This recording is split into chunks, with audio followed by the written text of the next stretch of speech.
ជំរាបសួរពុកម៉ែបងប្អូនទាំងអស់គ្នាជាពិសេសអ្នកដែលមានបំណងការស្នើសុំទៅរួមអមេរិកតាមកម្មវិធី ABC នៅក្នុងវីដេអូនេះខ្ញុំចង់ចែករំលែកក៏ដូចជាធ្វើបទបង្ហាញលម្អិតទាក់ទងជាមួយនឹងកម្មវិធីនេះព្រោះទាក់ទងជាមួយនឹងបេក្ខជនច្រើនដែលគាត់មានផលលំបាកក្នុងការសួរនាំទៅភ្នាក់ងារព្រោះគេច្រើនតែទាមទារគាត់មកក្រុមហ៊ុនដោយផ្ទាល់ឬក៏មានការណាត់ជួបសិនទើបមានការផ្ដល់ព័ត៌មានលម្អិតអញ្ចឹងសម្រាប់អ្នកដែលមិនសូវមានពេលច្រើនក្នុងការមកជួបជាមួយនឹងក្រុមហ៊ុនដោយផ្ទាល់ដែលទាំងនេះអាចសិក្សាឬក៏អាចមើលវីដេអូនឹងពីដើមពីដល់ចប់តែម្ដងខ្ញុំនឹងធ្វើបទបង្ហាញពីដើមពីដល់ចប់តែម្ដងដែលយើងមានតាំងពីលក្ខខណ្ឌតាំងពីដំណើរការតាំងពីឯកសារឬក៏នយោជកតាមកម្មវិធីនេះគឺយើងមានមួយចប់ជូនហើយក៏ខ្ញុំចង់សង្កត់ធ្ងន់មួយដែរទាក់ទងជាមួយនឹងបេក្ខជនពួកមកដល់ឥឡូវនេះក៏មានការភ័ន្តច្រឡំច្រើនទៅលើកម្មវិធីហ្នឹងខ្ញុំទទួលបានសារជាប្រចាំថ្ងៃតែម្ដងអ្នកខ្លះក៏ផ្ញើសារមកបងខ្ញុំចង់ទៅធ្វើការងារតាមកម្មវិធីនឹងមួយដើម្បីរកលុយបងមានការងារតំណែងខ្ញុំចង់ទៅធ្វើការប៉ុន្តែពួកគាត់អត់មានបំណងក្នុងការស្នើសុំទៅរស់នៅទេអញ្ចឹងនៅក្នុងវីដេអូនេះខ្ញុំចង់ផ្សាយបំភ្លឺក៏ដូចជាបញ្ជាក់ឲ្យបានច្បាស់ដើម្បីបញ្ជាក់តាក់ទងជាមួយនឹងការភ័ន្តច្រឡំទៅលើតាក់ទងជាមួយនឹងកម្មវិធីដែលធ្វើការហើយនឹងប្រភេទកម្មវិធីទៅរស់នៅតាក់ទងជាមួយនឹងកម្មវិធី ABC ដែលអ្នកទាំងអស់នេះបានឃើញក៏ជាភ្នាក់ងារបានធ្វើបទបង្ហាញជូនឬក៏ជម្រាបជូននេះគឺជាកម្មវិធីស្នើសុំទៅរស់នៅមិនមែនជាកម្មវិធីទៅធ្វើការឬក៏ជាកម្មវិធីបែបពលករទេគ្រាន់តែថាតាក់ទងជាមួយនឹងកម្មវិធី ABC នេះជាកម្មវិធីទៅរស់នៅតាមរយៈនយោជកធានាអញ្ចឹងមានន័យថានៅពេលដែលអ្នកទាំងអស់នេះស្នើសុំទៅតាមកម្មវិធី ABC នេះអ្នកទាំងអស់គ្នានឹងទទួលបានផលពីរទី1តាក់ទងជាមួយនឹងសិទ្ធិរស់នៅជាអចិន្ត្រៃយ៍ទី2តាក់ទងជាមួយនឹងការងារស្រាប់តាមកម្មវិធីនេះប៉ុន្តែបើសិនជាអ្នកទាំងអស់គ្នាពុំមានបំណងក្នុងការស្នើសុំទៅរស់នៅទេគាត់តែចង់ទៅធ្វើការងារពួកខ្ញុំអាចណែនាំឬក៏ recommend ឲ្យធ្វើតាមកម្មវិធីនេះទេគឺអត់ត្រូវតែម្ដងព្រោះតាក់ទងជាមួយនឹងកម្មវិធីស្នើសុំទៅរស់នៅវាប្រើពេលយូរវាចំណាយថវិកាច្រើនប៉ុន្តែសម្រាប់តែគាត់មានបំណងក្នុងការស្នើសុំទៅនៅយកកូនចៅទៅរស់នៅដើម្បីផលប្រយោជន៍ដើម្បីអនាគតកូនគាត់ទាំងមូលគឺគាត់ស្នើសុំតាមកម្មវិធីនេះគឺត្រូវតែម្ដងព្រោះជាកម្មវិធីធំជាកម្មវិធីមួយដែលមិនងាយមានហានិភ័យទេអញ្ចឹងគាត់ចំណាយគឺត្រូវទិញដើរនៃកម្មវិធីតែម្ដងហើយចំពោះតាក់ទងជាមួយនឹងកម្មវិធី EBC នេះគឺមានការបែងចែកជាតូចៗដល់13ទៀតយើងមានប្រភេទ EBC Skill យើងមាន Professional ហើយនិង EBC Unskilled ឬក៏ Art Worker អញ្ចឹងក្នុងចំណោមទាំង3តូចៗនេះដែលពេញនិយមឬក៏ភ្នាក់ងារធ្វើពិចារណាគឺប្រភេទ EBC Unskilled ឬក៏ Art Worker ដោយសារតែវាមានមូលហេតុធំពីរទី1តាក់ទងជាមួយនឹងការងារប្រភេទការងារតាមកម្មវិធី EBC Unskilled ឬក៏ Art Worker នេះជាប្រភេទការងារអត់ជំនាញជាការងារមួយដែលមិនប៉ះពាល់ជាមួយនឹងប្រជាប្រដ្ឋក្នុងស្រុករបស់គេទេហើយខ្ញុំចង់បញ្ជាក់ថាសម្រាប់តាក់ទងជាមួយនឹងអាមេរិករាល់ការងារណាដែលប៉ះពាល់ជាមួយនឹងប្រជាជនរបស់គេក្រសួងការងារឬក៏រដ្ឋាភិបាលគេនឹងមិនអនុម័តទេនេះជាអីដែលភ្នាក់ងារទីច្រើនគឺគេមិនសូវឬក៏មិនចង់ផ្ដោតទៅជាមួយនឹងប្រភេទទី1ទី2ទេហើយតាក់ទងជាមួយនឹងមូលហេតុទី2តាក់ទងជាមួយនឹងលក្ខខណ្ឌនៃ EBC Unskilled ឬក៏ Art Worker នេះគឺมันមានជាលក្ខណៈស្មុគស្មាញទាមទារទៅតែមានសញ្ញាបត្របាក់ដុបបញ្ញាបត្រទាមទារជំនាញអីធំដុំគឺអត់ទេសម្រាប់អ្នកដែលការថាមានការសិក្សាឬក៏មិនមានការសិក្សាមានជំនាញឬក៏អត់ជំនាញអ្នកទាំងនេះអាចស្នើសុំតាមកម្មវិធី EBC Unskilled ឬក៏ប្រភេទទី3នឹងបានហើយចំពោះលក្ខខណ្ឌយើងមាន3ធំទី1អាយុឆ្លាស់ពី8ដល់46ឆ្នាំរឿងអាយុនេះសម្រាប់កម្មវិធីគឺមិនមានការកំណត់46 47 48 50 55គឺអត់ទេឲ្យតែអ្នកទាំងអស់គ្នាមានវ័យចាប់ពី18ឡើងទៅគឺអាចស្នើសុំទៅបានហើយការកំណត់នេះគឺជាការកំណត់របស់ភ្នាក់ងារឬក៏របស់នយោជកទេដោយសារតែនយោជកឬក៏ភ្នាក់ងារខ្លះគេអត់ចង់បានបេក្ខជនមានវ័យច្រើនទេពួកគេខ្លាចតាក់ទងជាមួយនឹងកាយសម្បត្តិរបស់គាត់នឹងគឺត្រឹមត្រូវមិនអាចធ្វើការងារខាងពួកគេអត់ចង់ឲ្យប្រាក់ខែតេទេគេក៏ចង់បានកម្លាំងពលកម្មរបស់បេក្ខជននឹងផ្ដល់ផលប្រយោជន៍ឲ្យគេវិញគ្នាហើយមួយទៀតតាក់ទងជាមួយនឹងការសម្ភាសឬក៏ការទៀមទាត់ជាមួយនឹងខាងកុងស៊ុលនៅពេលដែលយើងមានវ័យច្រើនកាយសម្បត្តិរបស់យើងត្រឹមត្រូវកុងស៊ុលគេទៀមទាត់ទៅគេគិតថាយើងមិនអាចទៅធ្វើការងារទាំងអស់នឹងការទេគេក៏អាចមានសិទ្ធិក្នុងការពិចារណាមិនផ្ដល់ទឹកទៅការយើងដូចគ្នានេះជាចំណុចមួយដែលគេថាក្រុមហ៊ុនឬក៏នយោជកហ្នឹងគឺគេមានការរដ្ឋបិទឬក៏រឹតបន្តឹងច្រើនពួកគេក៏គេចង់ធានាក៏ជាភ្នាក់ងារចង់ធ្វើឲ្យបេក្ខជនហ្នឹងគឺ การในการจบนั่นคือวิเคราะห์ตามดอกยื่นออกจากเป็นการโตว่าหรือก็มีการปฏิเสธนามปีรัฐบาลบอกไม่ติดให้ในเด็กก็มีวัยเลือกปีไซส์สมมติในการชมจังยืนมีการจุดเช่นมีการเป็นนักเบอร์แต่ละการสามแต่เกี่ยวกับก็จะสายเด็ดเบอร์เส้นเยอะขึ้นเท่าและท่านก็ว่าเป็นเล่นไอโทรบานที่ยืนในเช่นเดียวกันมาตามติดมุนในเช่นดอกการสำรับกระดูกชี้อ่านในอะไรพวกก็ทั่วจมูกในพนักงานบอกการชม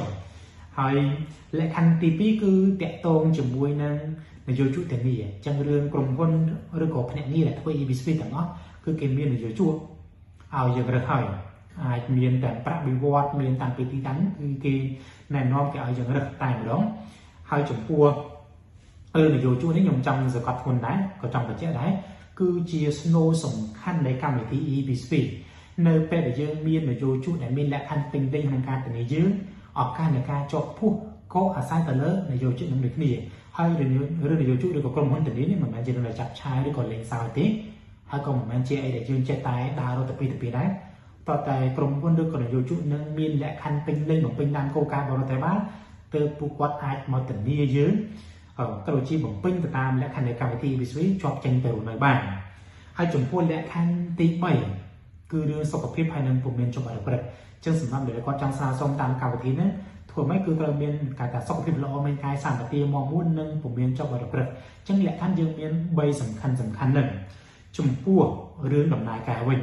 ในคือเชื่อไอ้แต่ผู้ยมอัดจังไรเนี่ยเดี๋ยวก็สาสมตามการวิธีบิสวิเนื้อไปได้ก็ดำนายกาก็ดำเนินทางไอกระซาบอกก็ดอนนะไอดอนนะคือยังอัดจังการแต่ลือเรื่องหนึ่งเตี้ยให้ก็ยังอัดจังไอไปกับจนดัดทั่วจมูกเยอะแล้วไปแต่สักเย็นบางคนบอกว่าซูนอมเตอร์ความมันไอ้ปลอยจมหลายบ้านจังบุกการแต่สักเย็นบอกผูกว่าบางคนผูกว่า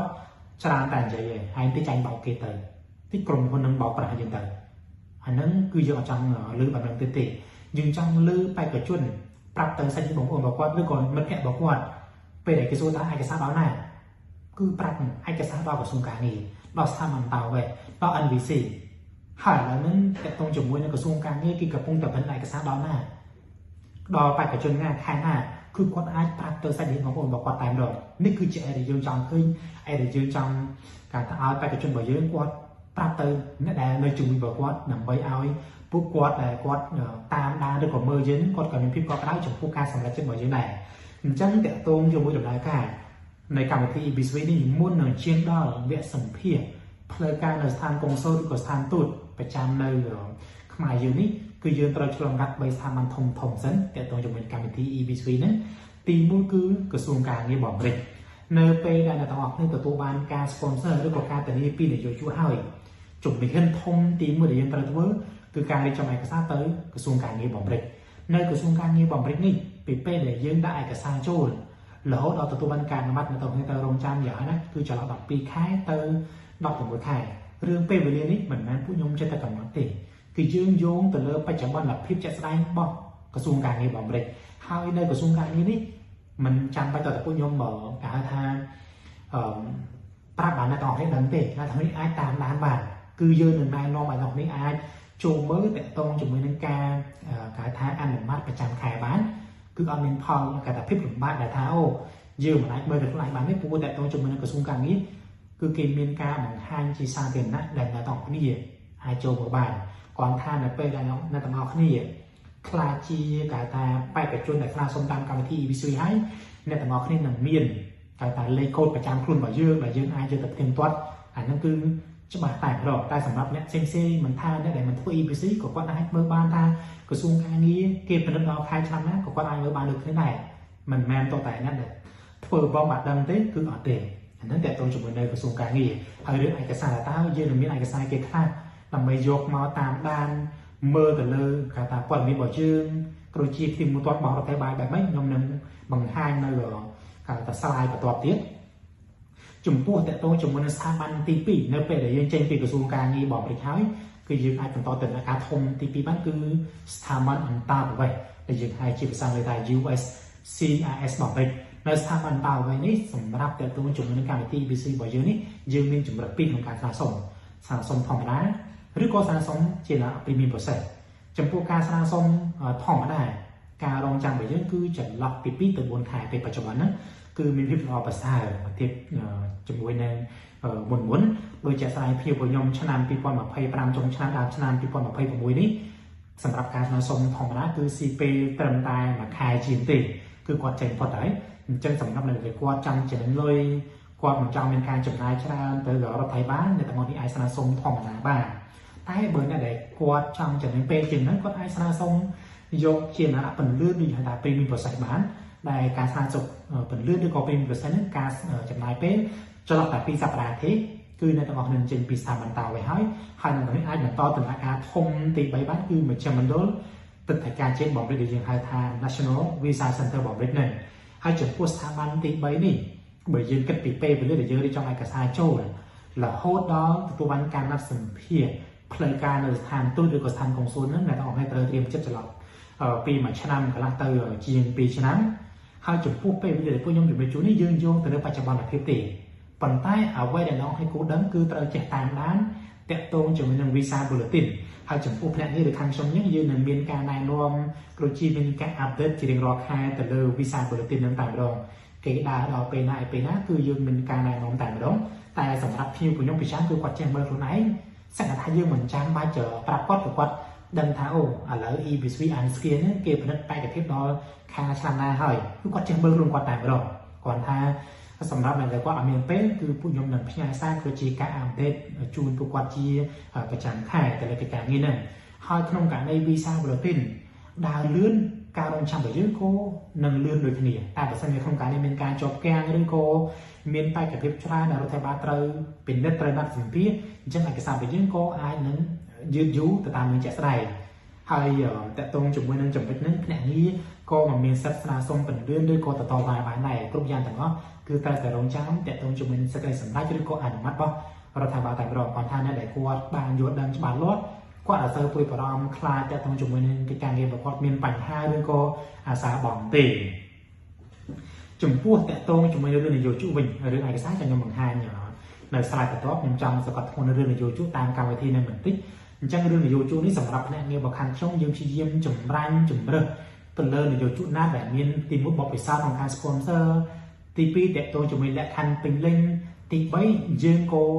រកនយោជកណាដែលក្នុងករណីមានបញ្ហាណាមួយពួកគាត់នឹងមិនប្រឈមទៅលើការបិទក្រុមហ៊ុនឬក៏ហានិភ័យទេដូចជាស្ដែងសម័យ COVID អញ្ចឹងគឺក្រុមហ៊ុនដែលពួកខ្ញុំមានដែលយើងធ្វើការងារគឺក៏អត់ប្រឈមជាមួយប្រតិភិទេអញ្ចឹងបានអ្វីដែលពួកខ្ញុំផ្ដោតសំខាន់មែនទែនគឺប្រភេទរោងចក្រតែម្ដង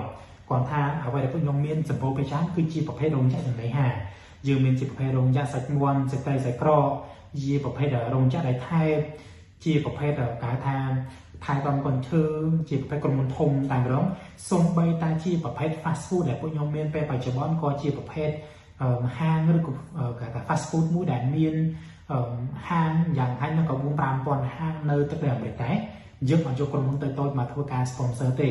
ហើយបើសិនជាវិស័យអូតែ resort ដែលពួកខ្ញុំមានវិញក៏សត្វតែលំដាប់ដែរក៏ផ្កាយ5ឡើងទៅដែរនេះគឺជានយោជកដែលពួកខ្ញុំមានហើយពួកខ្ញុំនឹងបង្ហាញនៅក្នុង slide ដែលអ្នកទាំងនេះអាចមើលនយោជកប្រជាទីតាំងបានហើយនយោជកទីតាំងដែលពួកខ្ញុំមានប្រចាំគឺនៅប៉ែកខាងរដ្ឋ Louisiana Georgia Alabama Tennessee Illinois ពីចំនៅប៉ែកខាងជាប់ទៅខាងនោះជុំសមុទ្រ Mexico វិញតែខាងហ្នឹងក៏សម្បូរប្រជាពលរដ្ឋខ្មែរយើងនៅដែរដូចនៅរដ្ឋ Georgia ឬក៏រដ្ឋ Texas ហ្នឹងគឺសុទ្ធតែខ្មែរយើងគាត់រស់នៅដូចគ្នាឥឡូវយើងក៏លេចមកមើលរឿងឯកសារវិញដែលជាអីដែលអ្នកទាំងអស់គ្នាគួរដឹងគួរស្នើសុំពីភ្នាក់ងារមិនថាខាងខ្ញុំឬក៏ភ្នាក់ងារដែលអ្នកទាំងអស់គ្នាធ្វើជាមួយទេអ្នកទាំងនេះអាចធ្វើការស្នើសុំទៅភ្នាក់ងារឬក្រុមហ៊ុនហ្នឹងបានចំពោះឯកសារទី1នៅពេលដែលអ្នកទាំងអស់គ្នាសម្រាប់ចិត្តធ្វើជាមួយភ្នាក់ងារហើយដាក់ឯកសារទៅក្រុមហ៊ុនទៅនយោជកដែលអ្នកទាំងអស់គ្នាបានរើសហើយឯកសារទី1គឺ job offer ឬក៏លិខិតធានាពីនយោជកអញ្ចឹងនៅពេលដែលនយោជកគេព្រមទទួលយកយើងហើយគេនឹងចេញលិខិត sponsor ឬក៏លិខិតថា job offer ដែលលិខិតហ្នឹងគឺមានតាំងពីឈ្មោះក្រុមហ៊ុនតាំងពីទីតាំងតាំងពីឈ្មោះរបស់យើងកាតព្វកិច្ចប្រាក់បៀវត្សសញ្ញេគឺមាននៅក្នុងនឹងមួយចប់តែម្ដងអាហ្នឹងគឺជាអីដែលអ្នកនរគ្នានឹងទទួលបានក៏ជាអីដែលអ្នកនរគួរស្នើសុំពីភ្នាក់ងារដែលអ្នកនរកំពុងតែធ្វើកិច្ចការងារជាមួយនឹងឯកសារទី2បន្ទាប់ពីយើងទទួលបាននយោជកគេធានាហើយអ្វីដែលយើងគួរធ្វើគឺឬក៏អ្វីដែលយើងត្រូវធ្វើបន្ទាប់នោះគឺការរៀបចំឯកសារទៅ กระทรวงการเงินบอกริเนื้อไปแต่ยังได้กระซาโจแต่กระทรวงการเงินบอกริในตรงให้เนื้อตัวมันแคสนัมเบอร์ไอ้แบบแคสนัมเบอร์นั่นคือยังอายุเลโก้ไปยังนำไปยกตั้ง access เลโก้เช็คเบอร์แต่ตรงจมูกโปรไฟล์ไปยังในขนมกีฬาต่างประเทศการบอกกระทรวงการเงินก็โดยจีการติงตัวจมูกในการอนุมัติบอกกระทรวงการเงินจีประจำได้จมูกการเตรียมตัวเอกสารไปยังจมูกกระทรวงการเงินตัวการอนุมัติคือยังยกแต่ตรงจมูกในfiling date บอกยังหรือก็แต่ตรงจมูกในpayee หรืออย่างท่า priority date บอกยังนั่นฉะนั้นยังเตรียมตัวจีประจำขายไปในไปได้กระทรวงการเงินบอกเร่งอนุมัติดอเอกสารไปยังหรือก็คล้ายๆไปยังคือยังตัวบันการอนุมัติให้ให้ในแปลตัวบันการอนุมัติในทั้งในตัวบันหรือคัสนาในยังบางค่ายในตรงสไลด์ยังเดี๋ยวจึงหาถ้าC approval หรือก็เพิ่ม approval นั้นฉะนั้นในแปลตัวบันหรือการอนุมัติให้เราทำการเกณฑ์ในปัจจุบันยังหนังไปยังสิ่งนี้แต่เลยหรือการอนุมัตินั้นตึกไอ้บันต่อตึกอาคารทงตีปีบ้านคือสถาบันอันต่างว่า US CIS ที่สถาบันทงตีปีในสถาบันต่างว่านี้บริษัทจีนในตรงในสาสมทองนะพนักงานก็เกณฑ์ประกวดริสิตได้กิจบันได้กระสาไปยืนตั้งสถาบันอันต่างไปหายแต่บริษัทจีนได้โฆษณาสมจีนนะพรีเมียมบริษัทพิจารณานี้ก็มันประกวดเอาเพลงนี่ก็จำเอายืนตัวบันกระทำหรือการอนุมัติต่างกระดองแต่ปุ๋ยวิลเลือนเปิดปุ๋ยการสร้างสมพรีเมียมบริษัทเอาโดยปุญยงจะสลายเนี่ยไปแบบเป็นพนักปลาไปกับปีไงเย่คือก็เจนปีสถาบันเตาไปหายหายไปคือพนักก็รอมาตึ๊ดด้วยก็รับไงยังเดิมคือวิลเลือนจะให้บานเก็บเชลฟ์ยาวแต่ตรงจุดมันในซิปได้มีการมองปลาด้วยก่อนเลยคัสนามปีการสร้างมันตาไปเหรอตั้งปีมุ้ยอย่างการยืนจันยกสเกลสำหรับจะด้วยก่อนเลยก็อนุมัติต่างรองเตอร์ใต้สำหรับในสนาทรงของนะคือแผนนี้นั่นบอกว่ารีซิปได้มีการบองลอยบองไอเตอร์สร้างมันตาไว้นั่นลงไปเอาในตัวออกที่อายกเลยโค้ดด้วยก่อนรีซิปปีสถาบันเตาไว้หนึ่งไปโจเมื่อโปรไฟล์บ่อยืดเนื้อขนมสถาบันอันเตาไว้บ้านไปประกอบท้ายผู้ว่าจะสร้างบ่อยืดเป็นเจนสถาบันเตาไว้แมนเราทำอัพเกี่ยวกับตรงใต้โปรเซสเอกสารบ่อยืดนั้นคือในตรงนี้โยกเอกสารนั้นก็รีก่อนสิบนัมเบอร์นั่นคือเตอร์ล็อกอินเตอร์เช็คบ้านหายแต่ตรงจมูกนั้นเอกสารประกอบไปยืดเจนปีสถาบันอันเตาไว้ใน USCI หายมาต่อ NVC ในตรงนี้ตัวมันเอกสารที่ไหนฉันเลยไปได้สถาบันอันต้าบอกไปบอกเร่งอนุมัติเลยฟอร์มไอมาโดยไซน์ให้สถาบันต้าไว้คือกินในปัจจุบันเอกสารไปยืนเตอร์ NVC จิมนาการตีใบจงกล่าว NVC เนี่ยไปได้ตัวบันการทานเหล็กขัดอนุมัติเป็นสถาบันต้าไว้ NVC กี่หนึ่งฉันเหล็กขัดมุ้ยมาเอาเยอะหรืออย่างหาเวลคันและเธอนำใบเอาไปกับเพียบริกรผนังนี้ดำนางนั้นคือกดจับอ่านบองลุยทลาย DS ริกร application formก็โดยที่ตรงจุดมือเรียบจำเอกสารบ่อยืนนั้นเติมหน้าการตีใบหนึ่งบาทฉันสำหรับแต่ตรงจุดมือการเงินบ่อยืนเราไปในตัวบ้านซาหรือก็อีเมลแต่ตรงจุดมือหนึ่งเวลคัมและเธอหนึ่งท้ายพนักงานกิจการใหม่บ่องประเติมNVC ไทยสัมพีหรือก็ไทย DSP หรือฮอกนั้นมันเอาใบร้อยสายสปรันแต่ละจับตามแต่ตรงจุดมือหนึ่งแอปพลิเคชันก็เหมือนเป็นแบบบอร์ดไอ้สมบัติต่างๆให้ได้เอกสารหรืออย่างตัดสินด็อกชั่นมีสมบัติกันได้มีสปอร์ตสัตว์นั่นหรือก็สปอร์ตกรูซ่าสมบัติแบบปีก็รู้จีแต่ตรงจุดมือเลยก็ก้าวให้ก้าวตัวไปจนเติมประตูเมาส์ข้าง NVC คือเกณฑ์หนึ่งใช้ไก่นับไปได้เยอะได้เอกสารครบกวนบางลอยไอ้สบายยังให้ NVC คือเกณฑ์หนึ่งใช้เหล็กขัดตั้งตีปีจงกลายหรืออย่างท่าด็อกชั่นมันqualify หรือก็อย่างท่า DC เกณฑ์จังกับเจ้าเยอะท่าแต่ตรงจุดมือในการบองประยืมมันบองหายแต่ตรงจุดมือในแอปพลิเคชันยืมมันสัมมิตหายยืมมันได้เกย์หายแต่ตรงจุดมือใน civil document เอกสารบอกไปกับพี่ไปสัมผัสตรงนั้นยืมมันได้เกย์กรุบกรอนหายคือเป็นเรื่องหายยืมโรงจำแต่การนักสัมผัสจีการ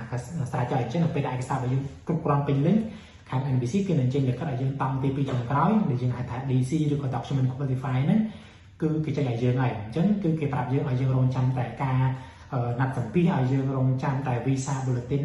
ดาวดอทนายคายชนะบ่อยยืมจีการสายใจเช่นเป็นทนายคายชนะบอกวีซ่าบุลตินดาวดอยืมในตัวบ้านการนัดสัมผัสอันนั้นไอ้ได้ยืมแต่เดิมไทยยืมเป็นการทุกไอ้ต่างในตรงนี้จำเป็นมันคุยกับรอมหรือก็ตระทุกไอ้กีลงเป็นอันเป็นการคุยต่างที่โรงจำแต่เป็นเรื่องมันด้อคือยืมโจสัมผัสจีการสลายอันนั้นยืนกันแล้วแต่ตรงจุดมือนึงอัฐบไปยาวสำหรับการสร้างโซเฟตตามการมาที่EBC หนึ่งวิ่ง ចំពោះអត្ថប្រយោជន៍ទី1ដែលសំខាន់ជាងគេគឺតកតងជាមួយនឹងសិទ្ធិមនុស្សជាអចិន្ត្រៃយ៍ចំពោះកម្មវិធី EBC របស់យើងឬក៏សិទ្ធិមនុស្សជាអចិន្ត្រៃយ៍តាមកម្មវិធី EBC របស់យើងគឺពេលដែលយើងជាប់យើងបាន green card 10ឆ្នាំតែម្ដងមិនមែន2ឆ្នាំមិនមែន3ឆ្នាំទេគឺ10ឆ្នាំអញ្ចឹងសម្រាប់តកតងជាមួយនឹងកិច្ចការងាររបស់យើងគឺមិនមែនទៅ2ឆ្នាំបន្តមកយើង review ឬក៏យើងស្នើសុំ10ឆ្នាំគឺអត់ទេយើងបាន10ឆ្នាំតែម្ដងហើយចំពោះតកតងជាមួយនឹងអត្ថប្រយោជន៍ទី2គឺតកតងជាមួយនឹងគេហៅថាការងារសម្រាប់ជនមង្គលគឺគាត់នឹងទទួលបានការងារស្រាប់តាមកម្មវិធីនឹងតែម្ដងទៅដល់គឺអាចធ្វើការងាររកចំណូលដើម្បីយកមកផ្គត់ផ្គង់គ្រួសារបានអត្ថប្រយោជន៍ទី3គឺការយកគ្រួសារទៅជាមួយអញ្ចឹងសម្រាប់កម្មវិធី VC របស់យើងអាចយកប្តីឬក៏ប្រពន្ធក៏ដូចជាកូនដែលមានអាយុក្រោម21ឆ្នាំគឺទៅជាមួយនឹងយើងក្នុងពេលតែមួយបានចំពោះកូនដែលអ្នកទាំងអស់គ្នាគូពិចារណាគូប្រុងប្រយ័ត្ននៅពេលដែលចាប់ផ្ដើមធ្វើទៅលើកម្មវិធី VC សម្រាប់ដែលគេថាអាចយកកូនទៅបានដែលគេថាភាគរយខ្ពស់ក្នុងការដែលយកកូនទៅបានហ្នឹងគឺធ្វើម៉េចកូនរបស់យើងក្រោម18គឺយកទៅបានហើយរឿងអាយុក្រោម21ឆ្នាំនេះគឺគេរាប់ទៅពេលដែលយើងដាក់ឯកសារចូលដំណាក់កាលចុងក្រោយទេបើសិនជាឯកសារយើងមិនទាន់ចេញពីស្ថាប័នអន្តរទេឬក៏ចូលដល់ NVC ទេកូនយើងចូលដល់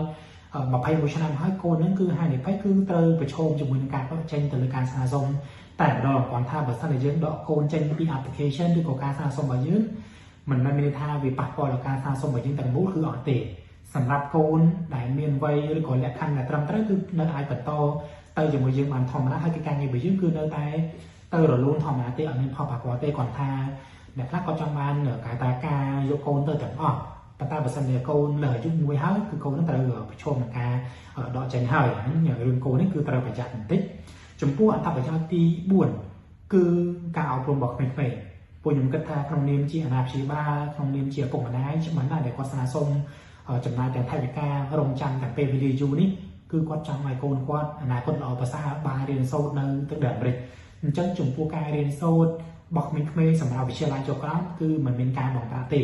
ចំពោះរដ្ឋខ្លះមិនមែនត្រឹមតែយើងរៀនអស់លុយទេមានតាំងពីអាហារមានតាំងពីរថយន្តដឹកក្មេងហើយរដ្ឋខ្លះរដ្ឋមានតាំងពី fund ការផ្ដល់តទៅជាមួយនឹងគិលានុបដ្ឋាយការសម្រាប់ក្មេងៗដែលរៀនមត្តេយ្យទៀតគឺអត្ថប្រយោជន៍ច្រើនមែនទែនសម្រាប់ក្មេងៗសម្រាប់កូនរបស់អ្នកទាំងអស់គ្នាហើយអត្ថប្រយោជន៍ទី5គឺតទៅជាមួយនឹងការប្រឡងយកសញ្ជាតិអញ្ចឹងដល់ពេលដែលយើងទៅដល់ទៅអាមេរិកយើងនៅក្នុងរយៈពេល5ឆ្នាំមិនថាយើងមានសិទ្ធិប្រឡងយកសញ្ជាតិហើយគាត់ថាប្រឡងយកសញ្ជាតិវាទាមទារទី1អ្នកទាំងអស់គ្នាត្រូវនៅយ៉ាងណាក៏2ឆ្នាំកន្លះឬក៏30ខែដែរទី2គឺតកតងជាមួយនឹងភាសាអ្នកទាំងអស់គ្នាត្រូវគេថាអាចនិយាយអាចសរសេរអាចអានអីបានយើងអាចប្រឡងជាប់ហើយចំពោះកូនដែលមានវ័យ18ឆ្នាំចុះក្រោមនៅពេលដែលអាណាព្យាបាលឪពុកឬក៏ម្ដាយប្រឡងជាប់កូននឹងបានសញ្ជាតិអូតូតែម្ដងនេះជាអីមួយដែលពិសេសសម្រាប់កូនដែលអ្នកទាំងអស់គ្នាដែលមានកូននៅតូចអាចពិចារណាបានកាន់តែលឿនកាន់តែល្អហើយតកតងជាមួយអត្ថប្រយោជន៍ទី6គឺតកតងជាមួយនឹងការសិទ្ធិសេរីភាពទាំងការធ្វើការទាំងការហោះហើរទាំងការរកស៊ីទាំងការអីហ្នឹងគឺអ្នកទាំងអស់គ្នាមានសិទ្ធិពេញលេញតែម្ដងមិនមានន័យថានៅពេលដែលយើងជាប់ទៅចាំបាច់ត្រូវនៅក្នុងរដ្ឋដែលនយោជកយើង sponsor យើងជារៀងរហូតគឺអត់ទេបន្ទាប់ពីអ្នកទាំងអស់គ្នាបញ្ចប់កុងត្រាជាមួយនយោជកហើយចង់ដូររដ្ឋចង់ដូរការងារចង់រកស៊ីអីគឺជាសិទ្ធិរបស់យើងពេញលេញតែម្ដងអាហ្នឹងតកតងជាមួយអត្ថប្រយោជន៍ទី6អត្ថប្រយោជន៍ទី7តកតងជាមួយនឹងអត្ថប្រយោជន៍សង្គមឬហៅ social benefit នៅក្នុងចំណុចនេះខ្ញុំចង់សង្កត់ធ្ងន់ប្រមាណទេគ្រាន់ថាសម្រាប់គោលការណ៍របស់រដ្ឋបាលនៅពេលដែលគេមានការថាប្រយោជន៍សង្គមអ្នកទាំងអស់គ្នានឹងបានអូតូតែម្ដងមិនចាំបាច់តតែយើងទៅទៀមទាទៅតវ៉ាទេគឺរដ្ឋតែផ្ដល់ឲ្យយើងតែម្ដងប៉ុន្តែអ្វីដែលយើងគួរធ្វើគឺគិតប្រឹងប្រែងរឿងរកស៊ីឬរកចំណូលឲ្យយើងទៅរឿងអត្ថប្រយោជន៍សង្គមច្បាស់ណាស់អ្នកទាំងអស់គ្នានឹងទទួលបានដោយតែជាប្រាប់ទូទៅអញ្ចឹងតកតងជាមួយនឹងកិច្ចការងាររបស់យើងបន្ទាប់ពីយើងសម្ភាសឲ្យជាប់ជាមួយនឹងកុងស៊ុលគឺមានរឿងពីរសំខាន់ដែលខ្ញុំ recommend ឲ្យអ្នកទាំងនេះគួរធ្វើគាត់ថាសម្រាប់ភ្នាក់ងារចេញពីខាងខ្ញុំចំណុចពីរហ្នឹងគឺពួកខ្ញុំនឹងចាត់តាំងជូនពួកគាត់ទេពួកគាត់ចាំមិនភ័យទេប៉ុន្តែសម្រាប់អ្នកដែលមិនមានការចាត់ចែងពីភ្នាក់ងារទេអានេះអ្នកទាំងនេះគួរគិតគូរគួរត្រៀមខ្លួនអញ្ចឹងតកតងជាមួយនឹងចំណុចពីរសំខាន់អ្នកទាំងនេះគួរធ្វើទី1តកតងជាមួយនឹងការបង់ទៅថ្លៃgreen card ដែលយើងហៅថា immigrant ហ្វីហ្នឹងចំពោះការបងនេះចាក់ស្ដែងមែនតើយើងមានជំរឿពីបងពីខ្មែរហើយក៏បានពេលដែលនៅអង្គទៅដល់ទៅអាមេរិកហើយចាំបងក៏បានដែរប៉ុន្តែជឿទៅពួកខ្ញុំអាច recommend ឲ្យពេលតែយើង landing ហើយបើយើងបងទីយើងបងពីខ្មែរស្រាប់ទៅហើយសម្រាប់ package របស់ខាងខ្ញុំគឺយើងនឹងចាត់ចែងជូនគាត់ទេយើងនឹងមានការបងហ្នឹងឲ្យពួកគាត់រួចជាសាយតែម្ដងគាត់ថាការបងគឺជាការចំណាយរបស់បាច់ទៅទៀតទេអានេះមិនអស់ខ្ទង់300ខ្ទង់$235ថាសម្រាប់ម្នាក់ហើយចំពោះអ្វីដែលយើងគួរធ្វើទី2គឺការរៀបចំផ្ទះសម្បែងឬក៏តាក់ទងជាមួយនឹង basic living setup របស់យើងអញ្ចឹងមិនមែនសុកនៅពេលដែលយើងបានវីសាហើយយើងហោះវឹងទៅទេយើងត្រូវប្រកាសថាទៅដល់អាមេរិកយើងមានផ្ទះសាក់នៅយើងមានកន្លែងសាក់នៅចិត្តកន្លែងការងាររបស់យើងគឺយើងត្រូវប្រកាសថាយើងមានអាទាំងអស់ហ្នឹងអញ្ចឹងចំណុចហ្នឹងគឺពួកខ្ញុំនៅមានការចាត់ចែងទេសម្រាប់ភ្ញៀវរបស់ខាងខ្ញុំយើងនឹងរកផ្ទះចិត្តកន្លែងការងារចិត្តគេហៅថាកូនចៅរៀនសូត្ររបស់គាត់គឺយើងនឹងណែនាំចាត់ចែងជួយមកចប់តែម្ដងហើយរឿងចំណុចមួយទៀតរឿងបានបបធម្មតាយើងទៅភ្លាមយើងមិនបានបបទេយើងមិនអាចបើកឡាននៅអាមេរិកបានទេអញ្ចឹងអ្វីដែលយើងគួរធ្វើគឺយើងត្រូវបំលែងបានបបរបស់យើងក្នុងស្រុករបស់យើងទៅជា international driving license ហើយយើងអាចយកទៅបើកបរនៅអាមេរិកបានអញ្ចឹងក្នុងពេលដែលយើងកំពុងតែធ្វើការកំពុងអីយើងអាចឆ្លៀតរៀនច្បាប់រៀនបានបបរនៅអាមេរិកទៅអញ្ចឹងអ្នកទាំងអស់នេះអាចទៅប្រឡងយកបានបបរនៅអាមេរិកបានបន្ទាប់មកយើងអាចចាំបាច់ត្រូវការបានបបរអន្តរជាតិទេយើងអាចប្រើប្រាស់បានបបរនៅអាមេរិកដើម្បីងាយស្រួលក្នុងការរស់នៅក្នុងការបើកបររបស់យើងតាក់ទងជាមួយនឹងភ្នាក់ងារវិញនេះជាចំណុចមួយចុងក្រោយហើយជាចំណុចមួយដែលសំខាន់ដែរសម្រាប់បេក្ខជនដែលគាត់ចង់ជ្រើសរើសភ្នាក់ងារដែលមានបទពិសោធន៍ដែលមានចំណេះជំនាញធ្វើទៅលើកម្មវិធីនឹងយូរឆ្នាំហើយនោះអ្នកនេះគួរតែសិក្សាសួរនាំឲ្យបានច្បាស់ដែរហើយចំពោះតាក់ទងជាមួយភ្នាក់ងាររបស់ខាងខ្ញុំមានលក្ខណៈពិសេសជាងគេដែលយើងមានក្រុមការងាររហូតដល់3ដែលធ្វើការងារជឿនបេក្ខភាពយើងមានតាក់ទងជាមួយក្រុមការងារជំនាញប្រចាំនៅខ្មែរយើងមានក្រុមការងារជំនាញរបស់យើងនៅសិង្ហបុរីហើយនឹងយើងមានមេធាវីដែលជាតួអង្គសំខាន់តំណាងឲ្យនយោជកក៏ដូចជាបេក្ខភាពចាត់ចែងកិច្ចការងាររបស់យើងតាមស្ថាប័ននីមួយៗក៏ដូចជាដោះស្រាយកិច្ចការងាររបស់បេក្ខភាពក្នុងករណីមានឧទាហរណ៍ថាមានបញ្ហាទៅលើឯកសារការតវ៉ាឬក៏បានមកយើងតែមកពេលបច្ចុប្បន្នយើងអត់ទាន់មានការប្រឈមទៅលើការតវ៉ាទេប៉ុន្តែនេះគឺជាចំណុចមួយដែលខ្ញុំចង់លើកឡើងឲ្យបេក្ខជនមានការប្រុងប្រយ័ត្នដែរហើយចំពោះក្រុមការងារពួកខ្ញុំទាំង3ក្រុមគឺយើងមានការបែងចែកមុខងាររបស់នេះរបស់គ្នានេះគឺច្បាស់លាស់តែម្ដងចំពោះនៅខ្មែរគឺយើងសុទ្ធតែមានក្រុមការងារជំនាញមានបទពិសោធន៍យ៉ាងហើយណាស់6 7ឆ្នាំដល់ទៅដូចខ្លួនខ្ញុំផ្ទាល់ខ្ញុំធ្វើទៅលើ EBC តែមកដល់ពេលបច្ចុប្បន្ននេះ8 9ឆ្នាំហើយតែតើជាមួយរឿង EBC នេះហើយចំពោះតែតើជាមួយ specialist របស់យើងប្រចាំនៅសិង្ហបុរីក៏យូរឆ្នាំដែរ8 9ឆ្នាំ10ឆ្នាំឥឡូវហើយហើយបើនិយាយពីបទពិសោធន៍ខ្ញុំជ័យវិញគឺច្រើនគ្រួសារតែម្ដងចំពោះរឿងកម្មវិធី EBC ហើយពិសេសមួយទៀតសម្រាប់មេធាវីរបស់យើងដែលយើងមានមេធាវីដែលមានបទពិសោធន៍ជាង20ឆ្នាំបើគិតពីរឿង EBC ខែវិញវាច្រើនជាង1000គ្រួសារដែលជាប្រភេទ EBC សិតខែរបស់យើងគ្រាន់តែតទៅជាមួយនឹងបេក្ខជនដែលជាប់ជាមួយយើងមិនមែនត្រឹមតែជនជាតិខ្មែរទេយើងមានតាំងពីខ្មែរមានតាំងពីហ្វីលីពីនវៀតណាមមីយ៉ាន់ម៉ាគឺយើងមានបេក្ខជនច្រើនបើឲ្យជនជាតិខ្មែរហ្មងគឺมันអាចដល់លើសពី1000គ្រួសារការទេខ្ញុំចង់បញ្ជាក់ទៅលើចំណុចហ្នឹងប៉ុន្តែដោយសារតែយើងធ្វើច្រើនប្រទេសច្រើនជាតិសាសន៍ទៅលើកិច្ចការងារហ្នឹងអញ្ចឹងសម្រាប់អ្នកទាំងអស់គ្នាដែលចង់ជជែកលម្អិតបន្ថែមតាក់ទងជាមួយនឹង timeline ក្តីតាក់ទងជាមួយភ្នាក់ងាររបស់ខាងខ្ញុំក្តីតាក់ទងជាមួយនឹងការបង់ប្រាក់ក្តីគឺអ្នកទាំងអស់គ្នាអាចតាក់ទងនឹងភ្នាក់ងាររបស់ខាងខ្ញុំបានដែលយើងមានទីតាំងនៅអគារ